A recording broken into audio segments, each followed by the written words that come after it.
Kebohongan Kuba yang diungkap oleh Trump baru saja semakin terbongkar dengan apa yang baru saja terjadi di Brazil. Polisi Jalan Raya Federal menemukan 21 imigran yang disembunyikan di 3 kendaraan di Boa Vista, Roraima, dan 18 dari mereka adalah warga Kuba yang didorong ke jalur ilegal melalui BR 401. Pada hari Kamis, 28 Mei 2026, kasus ini membuka luka yang coba disembunyikan oleh propaganda rezim diktator Kuba. Keluarga-keluarga meninggalkan pulau itu, menyeberangi perbatasan dengan kanu, dan akhirnya jatuh ke tangan penyelundup manusia di utara Brazil. Operasi tersebut terjadi pada malam 22 Mei, menangkap 2 warga Brazil yang diduga melakukan transportasi ilegal dan menunjukkan bahwa narasi manis tentang surga sosialis tidak tahan terhadap pemeriksaan polisi di jalan. Trump membongkar kepalsuan itu karena pengetatan terhadap jaringan ilegal dan rezim yang bersekutu dengan kekacauan migrasi mengungkapkan siapa yang melarikan diri, lewat mana mereka melarikan diri, dan dari siapa mereka melarikan diri. Mengapa begitu banyak warga Kuba memilih jalur yang berisiko? Bagaimana Brasil bisa menjadi koridor dari krisis ini? Saya akan segera menceritakan semuanya kepada Anda. Jika Anda suka konten yang langsung dan tanpa basa-basi seperti ini, pertimbangkan untuk berlangganan karena di sini ada video seperti ini setiap hari. Para petugas pertama kali menemukan mobil yang ditinggalkan di pinggir BR 401 di Boa Vista dengan 6 orang di dalamnya. Setelah itu, petugas menemukan 2 kendaraan lagi di kota yang sama dan menemukan 15 imigran lainnya. Dalam kelompok tersebut terdapat 18 orang Kuba, 2 orang Tiongkok, dan 1 orang Haiti, termasuk anak-anak dan lansia. Kejadian tersebut diperlakukan sebagai penyelamatan kemanusiaan dan 2 warga Brasil yang ditahan dibawa ke kepolisian federal. Para tersangka dijerat dengan tindak pidana memfasilitasi imigrasi ilegal, sebagaimana diatur dalam pasal 232A Kitab Undang-Undang Hukum Pidana. Hukumannya bisa mencapai 2 hingga 5 tahun penjara selain denda.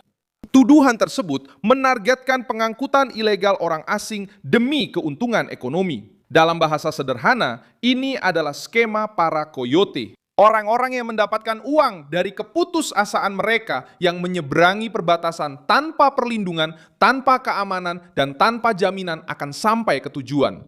BR 401 telah menjadi salah satu jalur paling rawan dalam arus ini. Jalan ini menghubungkan Boa Vista ke wilayah perbatasan dengan Guyana dan muncul dalam berbagai operasi terbaru.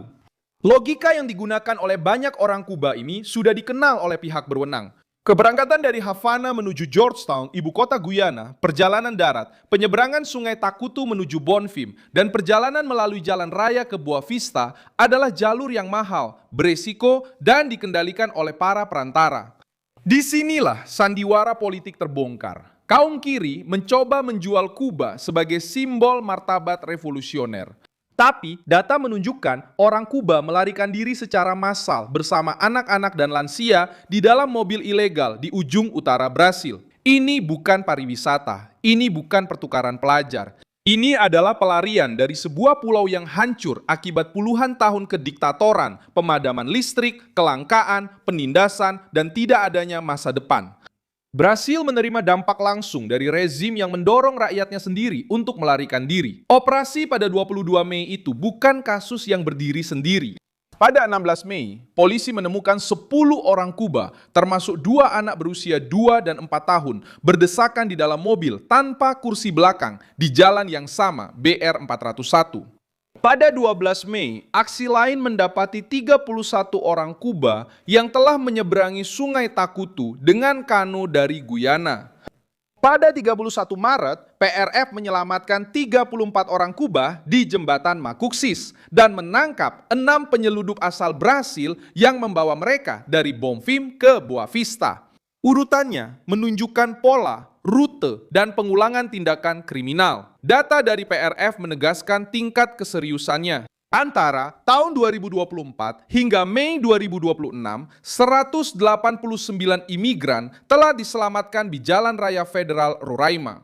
Pada periode yang sama, 31 penyelundup manusia ditangkap dan 31 kendaraan yang digunakan untuk transportasi ilegal telah disita. Sekitar 91 dari imigran yang diselamatkan adalah warga Kuba. Jumlah ini membantah upaya untuk menganggap kasus ini sebagai peristiwa yang terisolasi. Roraima masuk dalam peta migrasi tidak teratur warga Kuba karena menjadi pintu masuk bagi mereka yang tidak lagi bisa melewati rute lama menuju utara. PRF juga menggambarkan kenyataan pahit di dalam kendaraan. Penumpang berdesakan, mobil melebihi kapasitas, dan risiko melarikan diri di jalan raya yang ramai. Ketika terjadi pengejaran, yang pertama kali menanggung akibatnya adalah imigran yang rentan, tanpa dokumen resmi dan tanpa penguasaan atas rute perjalanan. Peningkatan arus ini juga terlihat pada permohonan suaka.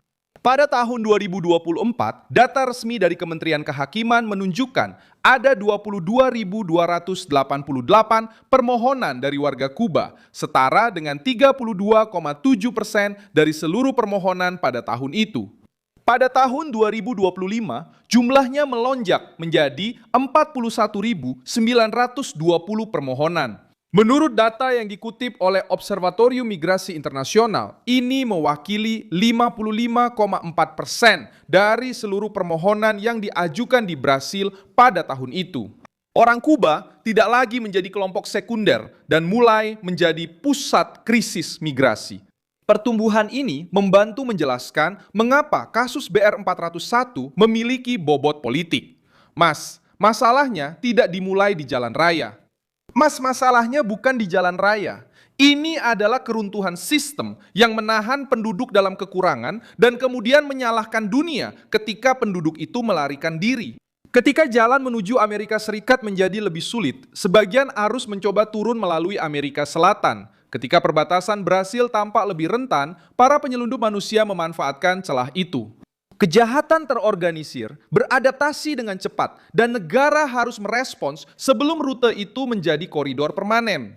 Donald Trump masuk dalam pembacaan ini karena kebijakan tekanannya terhadap rezim-rezim besar dan jaringan imigrasi ilegal melemahkan narasi tersebut. Pemerintah Brasil harus menjelaskan bagaimana mereka berniat memisahkan penerimaan kemanusiaan dari pemberantasan kejahatan tanpa mengubah Roraima menjadi wilayah yang mudah bagi kelompok kriminal perbatasan.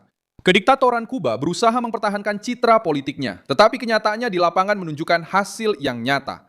18 orang Kuba tidak bersembunyi di 3 kendaraan karena mereka percaya pada janji rezim tersebut.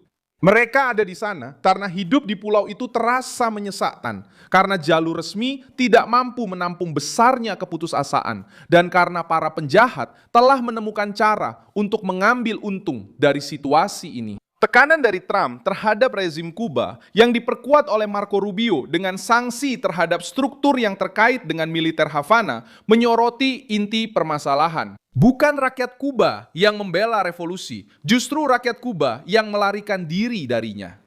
Ketika 18 warga Kuba, termasuk anak-anak dan lansia, tertangkap dalam operasi polisi di wilayah utara Brasil, narasi tentang surga sosialis runtuh di jalanan. Operasi penindakan di Brasil tidak hanya menunjukkan migrasi tidak teratur, tetapi juga memperlihatkan dampak kemanusiaan dari sebuah kediktatoran yang telah kehilangan makanan, energi, kebebasan, dan masa depan. Dan meskipun begitu, di sini di Brasil masih banyak yang membela rezim itu dan ingin menjadikannya sebagai referensi politik bagi kita. Saya Milson Alves, seorang internasionalis. Dan tujuan saya adalah membuat Anda tetap terinformasi dengan kebenaran setiap hari. Tautan berita ada di deskripsi video. Beri like pada video ini, subscribe ke channel, dan di akhir lihat komentar agar Anda bisa lebih terlibat dengan komunitas Wilson Alves.